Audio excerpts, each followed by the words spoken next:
Hai, Assalamualaikum semua. Bertemu lagi kita dalam kelas sains offline bersama Muallimah Zati. InsyaAllah, hari ini kita masih lagi dalam unit 5, iaitu cahaya. Hari ini kita akan mempelajari mengenai pantulan cahaya, pembiasan cahaya dan kepentingan cahaya dalam kehidupan. Kandungan kita pada hari ini ialah menyatakan cahaya boleh dipantulkan dengan menjalankan aktiviti. Memerihalkan kegunaan pantulan cahaya dalam kehidupan.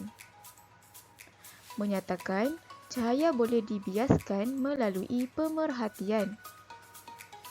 Menjelaskan melalui contoh cahaya boleh dibiaskan. Memerihalkan pembentukan pelangi dan menjelaskan pemerhatian tentang pembiasan cahaya. Apakah pantulan cahaya? Apabila melihat cermin, kita dapat melihat imej kita terbentuk pada cermin. Fenomena ini dinamakan pantulan cahaya.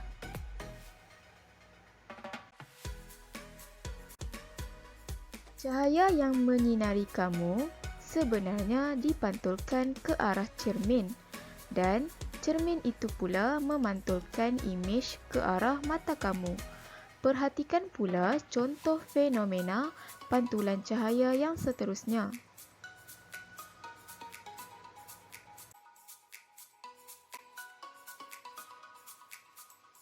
Fenomena yang pertama ialah imej terbentuk pada permukaan air.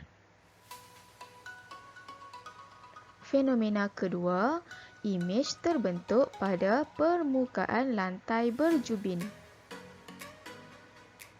Dan fenomena ketiga, imej terbentuk pada permukaan logam. Jom kita fikirkan, mengapakah terdapat bahagian yang berkilat pada lampu suluh? Hal ini kerana supaya cahaya dapat dipantulkan dan kecerahan cahaya yang terhasil bertambah. Tahukah kamu, bulan bukan sumber cahaya. Bulan kelihatan bercahaya pada waktu malam kerana bulan memantulkan cahaya matahari ke arah bumi. Apakah kegunaan pantulan cahaya dalam kehidupan kita? Dalam kehidupan seharian kita, banyak situasi yang melibatkan kegunaan pantulan cahaya. Perhatikan contoh berikut. Pertama, cermin pergigian membantu doktor gigi untuk melihat keadaan gigi pesakit pada bahagian yang terlindung. Contoh kedua, pelanggan di kedai kasut boleh melihat imej kasut yang dipakai melalui cermin yang diletakkan pada bahagian bawah.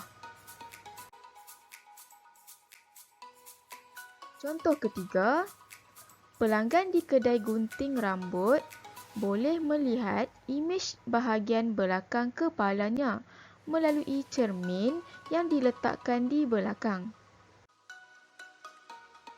Dan contoh yang keempat, tentera laut boleh melihat objek yang berada di permukaan laut dari dalam kapal selam dengan menggunakan periskop.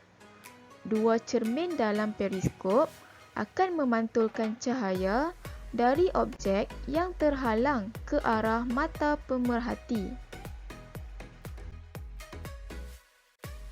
Murid-murid, cuba berikan contoh lain situasi dalam kehidupan harian kamu yang menunjukkan bahawa cahaya boleh dipantulkan dan jelaskan kegunaannya. Seterusnya, kita ke gambar Raja Sinar. Apa itu gambar raja sinar? Gambar raja sinar ialah apabila cahaya terkena pada permukaan yang rata dan licin seperti muka, cahaya tersebut akan dipantulkan. Fenomena ini juga boleh dilukis dalam bentuk gambar raja sinar seperti di bawah. Cahaya yang dituju pada permukaan cermin dari lampu suluh akan mengenai permukaan cermin. Seterusnya, cahaya tersebut akan dipantulkan dari permukaan cermin. Baiklah Banin dan Banat, apa yang dapat kamu perhatikan pada gambar di bawah? Mengapakah penyedut minuman kelihatan bengkok? Apakah sifat cahaya yang menyebabkan batang sudu kelihatan bengkok? Fenomena tersebut dipanggil pembiasan cahaya. Apa itu pembiasan cahaya? Cahaya dari sudu di dalam air dibiaskan apabila cahaya bergerak dari air ke udara. Keadaan ini menyebabkan imej sudu berubah ke atas dan kelihatan bengkok. Apabila cahaya bergerak melalui dua medium yang berbeza, arah pergerakan cahaya akan berubah. Fenomena ini dinamakan pembiasan cahaya. Baiklah semua, seterusnya kita ke pembentukan pelangi. Tahukah kamu bagaimana pelangi terbentuk? Pelangi terbentuk apabila cahaya matahari terkena pada titisan air hujan. Cahaya akan dibiaskan dan membentuk pelangi. Apakah kepentingan sifat cahaya dalam kehidupan? Yang pertama, jika cahaya tidak bergerak lurus, adakah cahaya dari lampu suluh dapat menyuluh objek yang dicari dengan cepat? Kedua, bayangkan jika cahaya tidak dapat dipantulkan, adakah kita dapat melihat wajah pada cermin? Dan yang ketiga, bayangkan jika cahaya tidak dapat dibiaskan, adakah kanta tangan dapat membesarkan imej objek? Jawapannya adalah tidak.